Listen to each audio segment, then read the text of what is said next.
Welcome to Be Advised, Leading with Value with Brad Swineheart. In this podcast, we will focus on successful marketing methods for advisors that generate prospects and clients. We will learn from the best in the industry on how advisors in the trenches today are growing their practices. Join us for this journey where Brad draws from years of expertise and guest experts to help advisors reach their full potential. This podcast is brought to you by White Glove's Podcast Connect program, a done-for-you, fully integrated podcasting system that will help you keep in touch with all of your leads. Is there life after being a sixth grade teacher? Well, just ask Brad Swinehart's guest. Chip Munn is now CEO of Signature Wealth Group and creator of the Basis Method. He's a regular contributor to Financial Planning magazine and hosts his own podcast, The Maximum Advisor. Welcome to this episode of Be Advised, Leading with Value. Chip, thanks for coming on the show. It's great to have you. Thanks, man. Great to be here. Appreciate you having me. So you have an amazing story, right? Sixth grade teacher to 1.8 billion in assets under management after going independent in 2016? Yeah, I've been in the business since 98. But we started our own firm in 2016 with about 280 million in assets. Today, we're somewhere between 1.8 and 1.9 billion. Definitely different than teaching the sixth grade. I love it. But, there's probably some similarities there, right? Learning how to talk to people, instruct people, be well-liked. Yeah, I think so. If nothing else, again, I taught sixth grade in 98. If nothing else, it got me comfortable talking in front of a group of people. My first day as a school teacher, my first experience was I was going to be the cool guy, sit on the stool and within about 30 seconds had a young lady raising her hand and pointing to my crotch saying, "You got a hole in your pants." So I got really comfortable in front of groups of people and being uncomfortable during that year. But it's one of those things, a lot like what we tell clients, Brad. I didn't know what I was going to do when I quit being a school teacher, but I knew what I wasn't going to do, which was go back to the classroom for one more year. So it a lot of similarities. Still feel like I'm teaching every day, but definitely it's a different day-to-day experience for sure. And I think just that's so powerful, being comfortable, being uncomfortable, right? That's that could be a whole episode right there that we could talk about. Yeah, for sure. So you did see tremendous growth though. Once you went independent, you went from 280 to 1.8 billion, which is impressive. What would you attribute that growth to primarily? Well, I think a big part of it, it started with the reason why we went independent to begin with. We had spent years at a regional broker dealer and had gotten to a place where we felt like we could grow, but we were constrained by where we are or where we were. And our belief was that there was going to come a time where there were 60-plus-year-old advisors, 65-year-old advisors who wanted to eventually transition and be able to retire.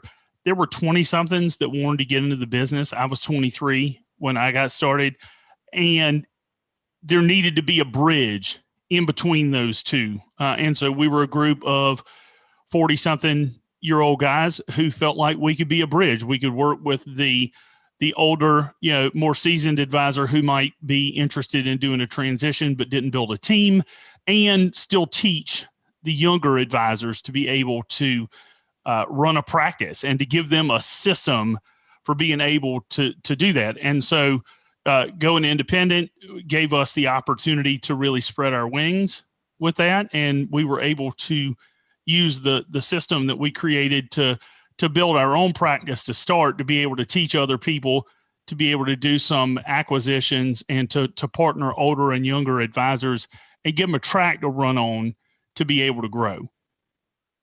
I think that's so important in this industry too, is that track. So many advisors get put in that position where they want to grow, they want to get into the business, they want to help clients. And when you first start out, there's no playbook to follow. There's no clear path to success. And so many advisors have done so many different paths to see success. And, to help mentor them with someone who has been in the business for a prolonged period of time, who has seen success. I think that's really important. Yeah, I think that, one of the biggest things that, they say that the person that you're most able to help is the person that you used to be. And for me, our kind of specialty in terms of advisors that we work with are between 50 and 250 million who want to grow, who are trying to get better and who are open-minded to doing different things. And the biggest thing for me, Brad, was I still work in my practice every day while doing these other things. And so seeing what's going on every day, what we did was I finally got to a place where I could stop, take a breath, figure out what it is that we had done, and then go back and document, again, going back to who I used to be as the original, as the junior partner 23 years ago, and how did that progression happen? And then actually document kind of some of the steps that we took to be able to share it with people in a followable manner, because really it's what I did, what we did in order to be able to get from where we were to where we are. I think a lot of advisors kind of get bought into this shiny object mentality where they see this working for someone, they see that working for someone. So they kind of jump from one thing to the next without really paying close enough attention to the growth and the dedication it takes to really get good at something and to really refine it. As you said, you went back, you looked at everything and you said, hey, this is what worked. This is what provided us with that growth. But on the flip side of that, I'm sure there's a ton of things that you had done that didn't work, that didn't provide growth, that slowed you down. And that's almost just as important to weed that out as it is to focus in on the things that worked. Yeah, in all my work with advisors, we have 25 in my group. One of the things that I've learned is it is in our DNA to want to do our own thing, to want to blaze our own path and figure things out. We're always going to be, or most of us, dealing with the shiny object syndrome. I think the key is to have a framework to work within so that you can still try new things. I tend to call our local office kind of the test kitchen or the laboratory, always working on new things to find things that work and be able to share them with other people. But all of our advisors still have their own ideas and want to be able to do their own thing. And so I think the key for me is to really just have a framework that you can work inside of. It's a lot like the lines on the highway. You can drive a lot faster if the lines are marked, because you know that the car coming in the other direction isn't likely to hit you because they have their own lane. Whereas if it's not marked, it's hard to go fast because you don't have again, kind of that framework to run inside of. And I think that's the biggest part is, for me, it was figuring out kind of that broader framework that could work, but also allowing for different tactical ways to be able to go in and implement certain things. I think that's really important to have that framework, have that, this is how my business is going to operate, and then build in room for testing, room for shiny objects. Because you're right, the testing mode, the constantly seeing what will work, looking for that new avenue, that has to be a part of growth, because you're never going to get that next best thing if you're only doing what you've always done. And they always say, do what you always done, get what you always get. And I totally disagree. I think if you keep doing what you've always done, you're just going to see diminishing returns, and eventually you're going to have to find something else or to mix that up a little bit. And in marketing, they talk about having a control, right? You have an ad or whatever, and you find something that works, and then going forward after that, you then you find any experimentation you do, it is against the control. Can I get better than what's already working? And I think that the purpose of that is so that when eventually one particular tactic, eventually you're right, diminishing returns, then you've constantly been cultivating what the next thing that you'll do is. I think tracking and measurement is incredibly important, because if you don't know what's working, I think that most advisors can relate to the idea of we did it until it worked and then we quit.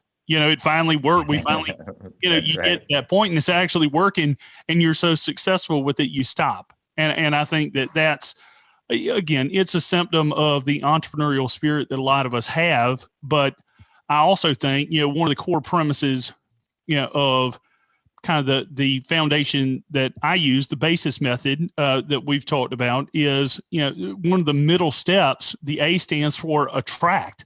Well, there are a lot of ways to attract your ideal client. And I think that's an example of putting yourself in a position where you have a framework. You know that you need to attract clients, how you're going to do that, what target market you're going to use, how you're going to do the getting them to compelling them to call, or then educating and motivating and kind of cultivating those relationships. There are lots of hows that are available, but it's still built inside of something that if you follow the steps can actually work. And that makes total sense. And one thing that I always discuss with advisors is not necessarily what's working best, but what's just working. And we saw just over the last 16 months that, seminars work great. We all know that seminars work great when you put time, effort, and energy into becoming a great presenter.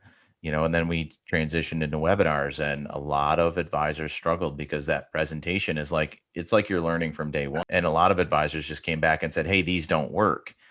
But they forget that when they first started doing seminars, they didn't work either, because it takes time to hone a skill. And I'm talking to advisors now and they're thinking, well, as soon as live comes back, I want to stop doing webinars. And my pushback on that is, maybe you got a 4-to-1 or 5-to-1 ROI on seminars. Maybe you're only getting a 2-to-1 or 3-to-1 ROI on webinars. Why would you ever stop? Why wouldn't you do both? Why wouldn't you expand and make sure you're hitting all of the available inventory in your area? And I think that kind of ties in with your system here is, how do you invest in your business and then ultimately scale? And I know that's part of the BASIS method, and maybe we can focus on that for a few minutes here. Sure. I think that, so there are a couple of areas, right, that you want to make sure you get right. Okay. And I'll hit on the BASIS method, the 5 kind of parts really, really quick, just so that we can jump off kind of wherever is most appropriate. But B stands for build. So that's kind of the begin with your end in mind. What kind of team are you going to build? Who's your ideal client? Attract is the second step. Choosing the one target market at a time. I think that's a big thing, is that there's a big push, and I get it, to niche down. And that makes complete sense. I think there are also a lot of advisors with legacy practices who aren't comfortable going to, I have somebody that I interviewed on Maximum Advisor who only works with optometrists. Well, that's cool, but I've been in business for almost 25 years, and I have a wide variety. So I think that when it comes to marketing, one of the things to understand is, again, one target market at a time, educate and motivate, which is webinars, workshops, podcasts like we're talking on now.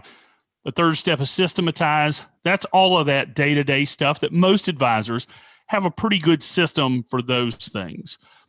Portfolio management, planning, your operational systems. Fourth is to invest, and that means not your investment process, but your investment in your business, in your clients. So what are you going to do to retain, nurture lifetime relationships, orchestrate referrals, and then finally scale?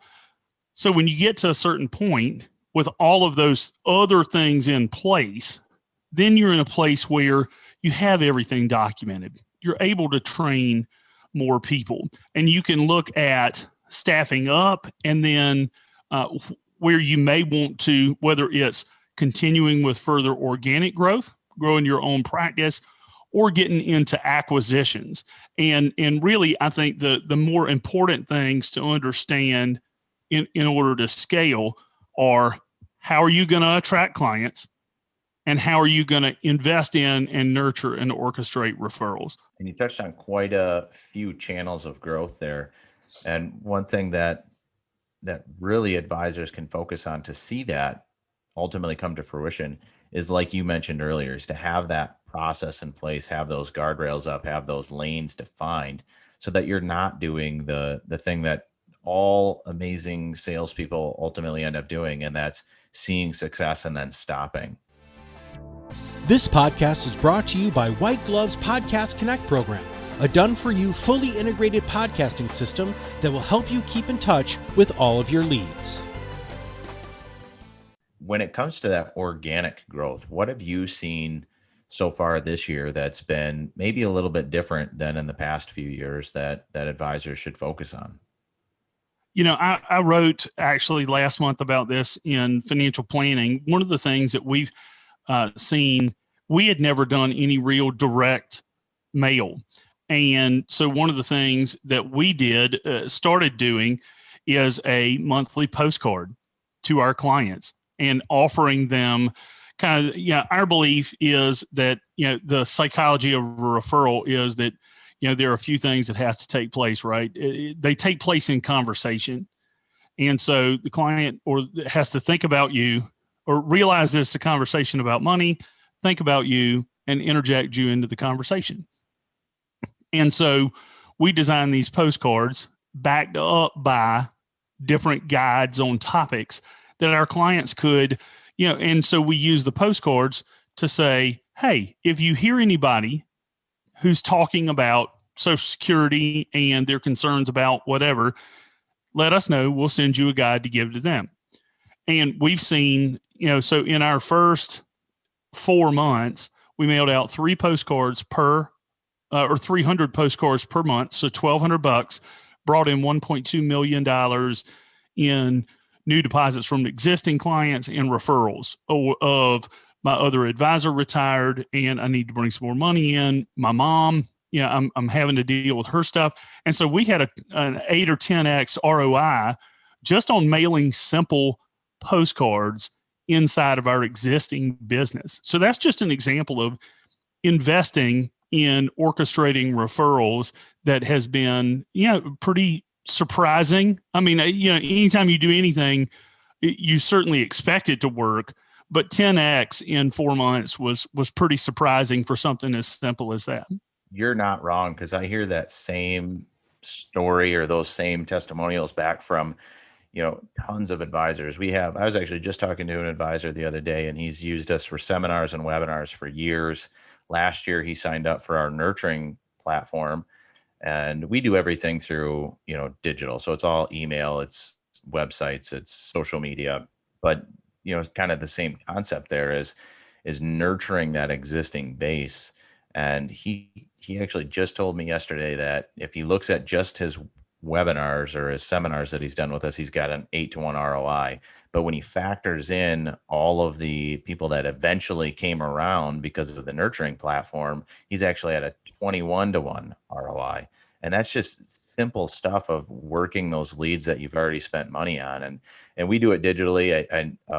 I've heard similar success stories with the postcard, or there's an amazing company, Reminder Media, that does a customized magazine, and they do a postcard service as well. Those guys are great. And I know a ton of advisors that use that service, but same mentality that, just staying top of mind and providing some value to them on a regular basis keeps you in that forefront of referral state.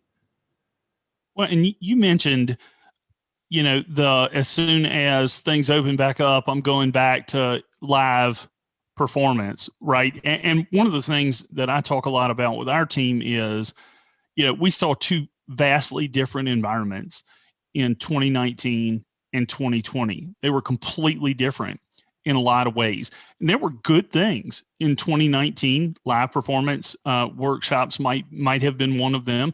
Things that worked really well in 19, and there were things that didn't. And there were things that worked really well in 2020. We started doing a biweekly office hours. So, for a while it was every other Friday at lunch. We just got on Zoom, and our clients could come in and ask questions. We'd stay for 30 minutes or an hour, and we were just always there.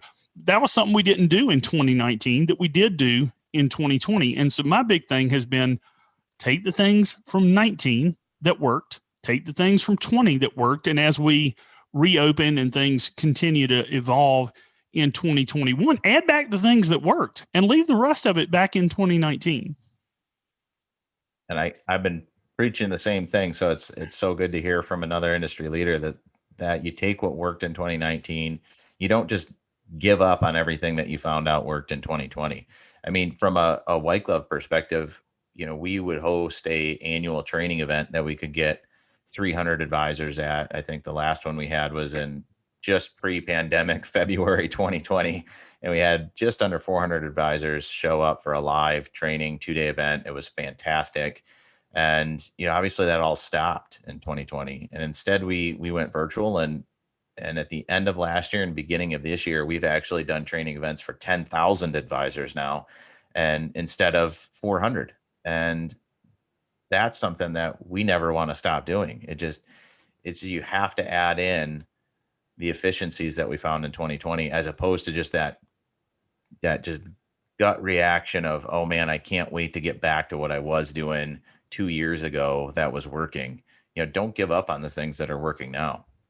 Yeah. And I would at least be mindful of the fact that in 2021, people are going to be different than they were in 2019. And so what worked back then may not work anymore the same way that it did.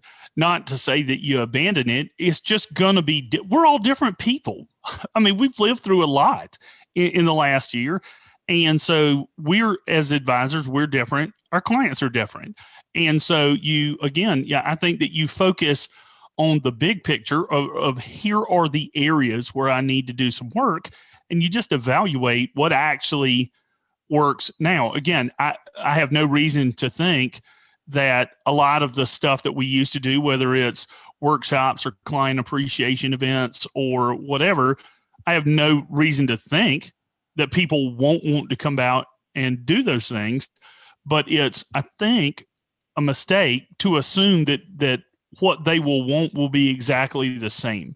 And so I think that we have to be prepared to, just to make small modifications, which thankfully aren't nearly like the ones that we've had to make over the past year.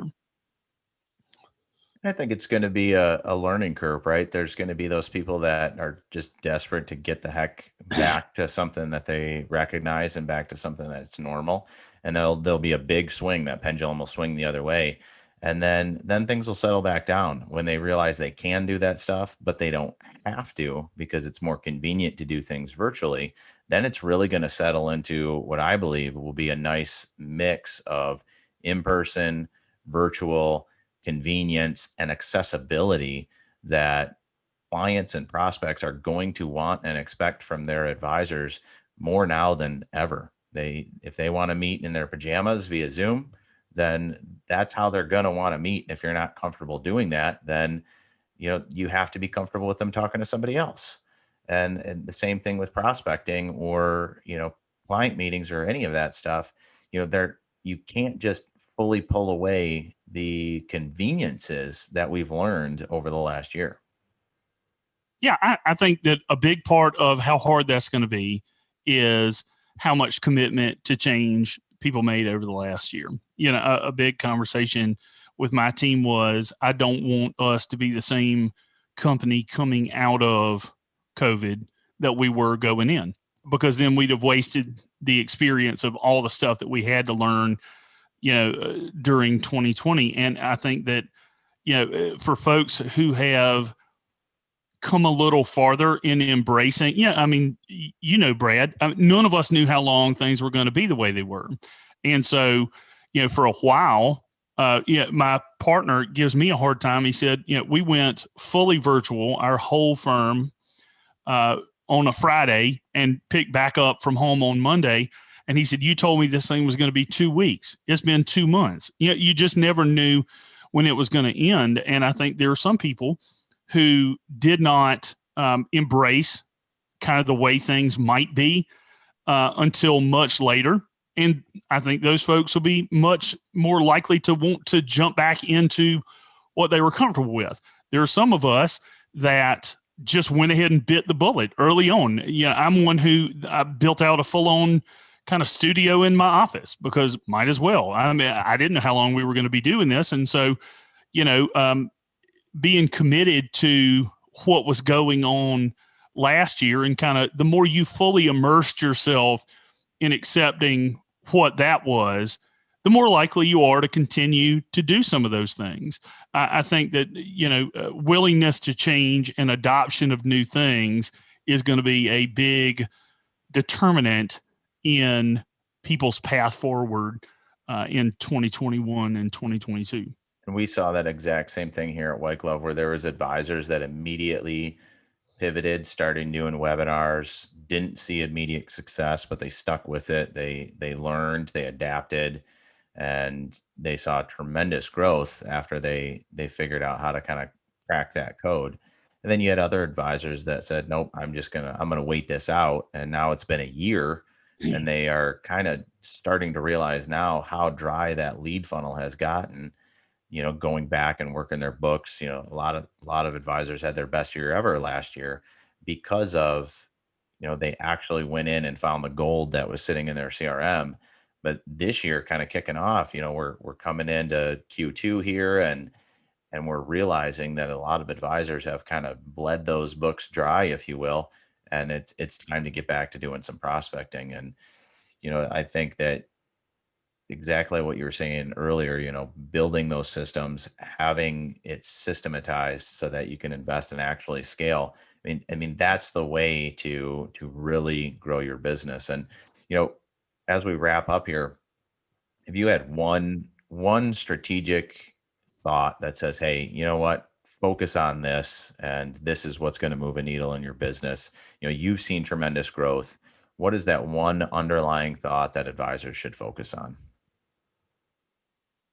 I would say that, for me, the biggest kind of takeaway that I've had from the last year has been to track things. Yeah, we track three things: new money from new clients, new money from existing clients, and conversions from, let's say, a traditional commission-based account to some sort of model portfolio or discretionary, fee-based account. And if advisors will just track those three things, then they will give you the key, to your point, Brad. Eventually, that conversion bucket, you may max that out. And one of the things that I've seen in our business is, you can begin to see where your growth and new business is coming from. And if you believe that those are the three key areas, then you can see where you're missing. For example, if it's in new money from new clients, it gives you a real sense and understanding of what you need to do next, which may be, again, marketing, advertising, prospecting outside your existing business. And I think those are the three kind of key pillars to your business health. And so just tracking those three things will let you know where you're doing well, where you're doing poorly, and what you should do next. Love it. Some awesome actionable items here today. Really appreciate you being on the show and sharing what has worked for you and helping just move the industry forward. My pleasure. Thanks again for having me. Subscribe to this podcast, Be Advised, Leading with Value, and you will know when new episodes are available, all as informative as this one with Chip Munn of Signature Wealth Group. Thanks to Chip, and thanks to our host, Brad Swineheart. This podcast is brought to you by White Glove's Podcast Connect program, a done-for-you, fully integrated podcasting system that will help you keep in touch with all of your leads. Thank you for listening to Be Advised, Leading with Value with Brad Swineheart. Click the subscribe button below to be notified when new episodes become available. The information covered and posted represents the views and opinions of the guest and does not necessarily represent the views or opinions of White Glove. The content has been made available for informational and educational purposes only. The content is not intended to be a substitute for professional investing advice. Always seek the advice of your financial advisor or other qualified financial service providers with any questions you may have regarding your investment planning.